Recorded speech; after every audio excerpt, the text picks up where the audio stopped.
Hey guys, Des Asante here again from the Tech Muse Academy with another mixlessons.com video quick tip.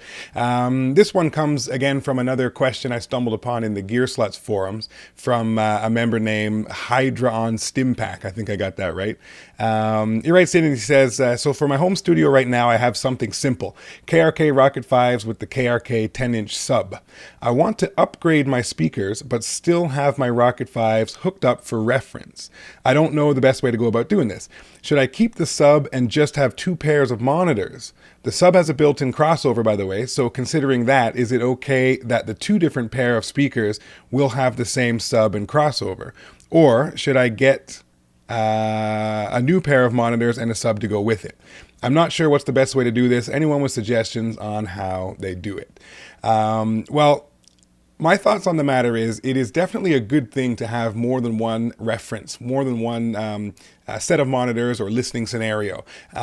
What I do recommend, however, is that you get something as your secondary pair of monitors that's dramatically different than what you already have. So if you've got a pair of KRK Rocket 5s and a sub, that's a pretty full range setup right there. And if you're going to upgrade your monitors to something a little more accurate, a little more high end, then what you'll end up with is two somewhat full range setups. When I say full range, I mean across the whole frequency spectrum. So you're getting detailed highs, detailed mids, a big bottom end with the subwoofer in particular. What I recommend instead is to upgrade your monitors as you see fit, whatever it is you've got your eye on, and to actually perhaps sell the KRKs and replace them with something really lo-fi, really low budget. Myself, what I use is a pair of these cheap little $5 yard sale speakers that have drivers like this big, that are nothing but mid-range, no bottom end, no top end. And I use these to simulate my worst case scenario. If somebody is going to be listening to my mix on their laptop speakers, which are tiny little drivers as well, you know, can they still hear the bass player? Because on a little speaker, a lot of times they don't represent the bottom end. They don't reproduce the bottom end very well. So the other thing that it does is the more dramatic the sound, the sonic difference is between your two reference sets, the more likely it is that your ear is going to freshen its perspective and help you to avoid ear fatigue. This is something I've spoken about in the past, but what will happen is as you're listening for an hour, 2 hours, 3 hours into a mix session on your main monitors, your ears start to get desensitized to certain frequencies in just from repetition, from hearing them over and over again. They begin to get desensitized. It's the same reason why a lot of times you don't notice that there's noise in the room until it stops. Your ears have become desensitized to that sound. Your mind has filtered it out, and you know, to avoid going crazy, I suppose, right? Same thing happens in a mix situation. So if you can switch your speakers into something very different, then you're giving your ear a completely fresh range of frequencies to chew on, so to speak. And this has a tendency to help avoid ear fatigue or to help prolong your listening session. So that's the first advice. The second advice is is in terms of how to set this up. And there's a couple of ways to do it, and I'll show you a few things right now. Basically, what your goal is to have a quick way to switch between your monitoring scenarios, so that you can not impede your flow, your workflow. You want to just hit a button or flick a switch, and you're listening on your opposing speakers. So I'll show you a couple of things that could be useful in that regard. One of them, let's start with the simplest. This is a tiny little small format little mixer. This one is just a cheap one from Behringer. I think these things sell for about $40 brand new. And this would allow you to place one set of speakers through your main outs, which I believe are here in the case of this little mixer. And your other set of speakers could be through your tape outs, or even through the headphone out with the proper cable, stereo, TRS, quarter inch to dual, whatever your speakers have. And this would allow you to really quickly sort of turn down your mains and turn up, if you use the headphones, turn up your secondary speakers for that quick switch between monitors. So that's a very inexpensive and kind of simple way to do it.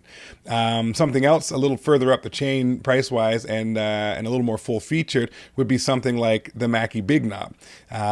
These are pretty good. These are an active system, so there is an argument out there that they have the potential to color your sound a little bit with the active electronics in the device. I don't think it's something you need to worry about unless unless you've gotten to the point where your ear is picky enough that you can really hear those nuances. If that's the case, then, you know, make whatever decisions are appropriate, but I don't think it's a big issue.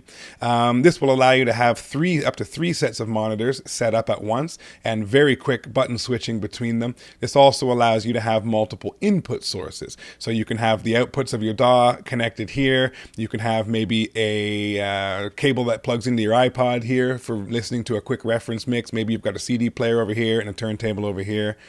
This also gives you some more advanced features too, like a talkback mic if you want to communicate with somebody in another room of your studio. You've got some quick controls to switch to mono, mute, or just dim the mix to attenuate it in the volume a little bit so you can talk over it. So this one's a little more full featured, and these sell for, I think, maybe $350 at the time of this recording anyway. Something else you could use is the PreSonus monitor station, very similar to the Mackey Big Knob in terms of what it's designed to do. Again, you have three sets of speakers, you have a couple of different input sources, your external mic, talkback, and so forth, one big master volume knob, and again, pretty full featured. This one gets some pretty great reviews for being a very clean signal path. And then last but not least, just to round things out, I'll show you what I use personally. This is the M-Patch 2 from SM Pro Audio. The thing I do like about this one is it is entirely passive. So that issue that sometimes comes up with the Mackie and so forth, that the active circuitry can tend to color your signal, that issue is non-existent with this device. It's passive in the way that you don't even have to plug this thing in. The only reason you have to plug this into power is if you want to use the headphone amp, which does require power. But if you're not going to use this headphone amp and you're using the headphones on your interface or what have you, then you don't even need to plug this thing into the wall. Good solid volume knob. This is for your secondary input source, a separate volume knob. I like that. And then you have your output selection. This supports two sets of monitors and two stereo input sources as well. You've got your stereo to mono switch and a mute button. So pretty simple and self-explanatory. These things sell for about $150, I think, round about $160 or so. And it's a half rack, 2-unit size, and it comes with the mounting wing, so you can put that in your rack. So that's what I use, and I think that's a great way to be able to quickly switch between your monitoring setups. So just to recap, when you're choosing your secondary pair of monitors, I recommend going, as counterintuitive as it may sound, lo-fi. Like you've probably got something in a box in the garage somewhere already that will do the job. And the point is to get a dramatic shift in the frequency response of these monitors. And in my opinion, a worst case scenario is a good thing to have. Not everyone listens on fantastic sounding speakers.